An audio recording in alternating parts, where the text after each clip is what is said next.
न घेता आपल्या सगळ्यांमध्ये मी सगळ्यात पहिल्यांदा इन्व्हाइट करतो आपल्या कंपनीचे गोल्ड डायरेक्टर जे 100 लोकांना आज बिझनेस मध्ये लीड करतायत. सो मी इन्व्हाइट करेल छत्रपती संभाजीनगर वरून कविता देवकर मॅडमला. सो कविता मॅडम, तुम्हाला तुमचं नाव सांगायचंय, तुम्ही कुठून आहात हे सांगायचंय, तुमचे एज्युकेशन सांगायचंय, या बिझनेस मध्ये केव्हापासून सांगायचंय आणि या बिझनेस मधून काय झालं हे तुम्हाला शॉर्ट मध्ये सांगायचंय. Good evening sir, thank you. मला खरंच आज खूप भारी वाटतंय की मी आज सगळ्यांसमोर माझं शेअरिंग करते. जसं सरांनी सांगितलं, एक चिंगारी पाहिजे तुमच्यामध्ये काहीतरी करण्याची. तर खरंच काय झालं, मी माझं रिअल कंडिशन सांगते की आपण हाऊसवाईफ असतो घरामध्ये वगैरे आणि मुलं वगैरे सगळ्या गोष्टी आपण सांभाळतो.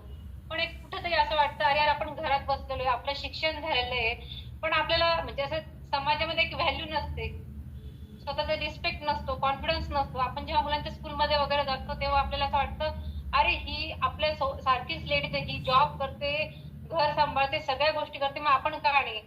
म्हणजे तेव्हापासून माझ्या डोक्यामध्ये असं थिंकिंग चाललं की आपण पण काहीतरी केलं पाहिजे. मग मी सारखी फेसबुक, इन्स्टावर असं काहीतरी चेक करत होते काय माझ्यासाठी मिळेल बेस्ट असतं. मग असा योगायोग आला की फेसबुकला संचिता वालेकर, माझे जे अपलाईन आहे सध्या, त्यांची मी पोस्ट टाकली. त्यांना मग मी रिप्लाय दिला, येस आय एम इंटरेस्टेड.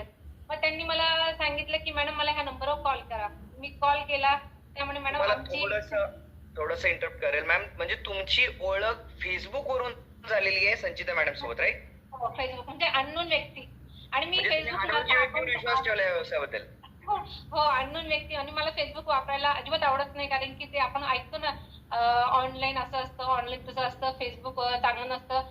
पण मी म्हटलं चला लेडीज आहे म्हणून मग मी म्हटलं, म्हणजे मला जरा छान वाटलं, त्यांच्याशी बोलली मी फेसबुकला तेव्हा छान वाटलं. मग मी त्यांना कॉल केला, त्यांना म्हटलं मॅडम मला करायचं आहे, बघते म्हणजे काय प्रोसिजर असेल वगैरे. त्यामुळे आमची सिस्टीम फॉलो करावं लागेल तुम्हाला. तर आमची ऑनलाईन मीटिंग असते रात्री 9 वाजता. मी म्हटलं ठीक आहे मॅडम, मला लिंक शेअर करा, मी रात्री मीटिंग जॉईन करेन. आणि लकीली पहिली मीटिंग तुमचीच होती सर तेव्हा, आणि तुमची मीटिंग मी ऐकली, मला आवडली.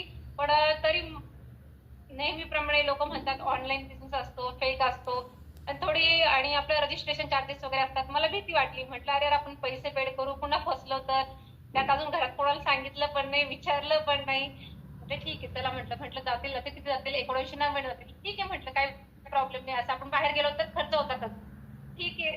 म्हणजे झालं तर आपलं भविष्य उज्ज्वल होईल, आणि नाहीतर सोडून देऊ, असा विचार केला होता.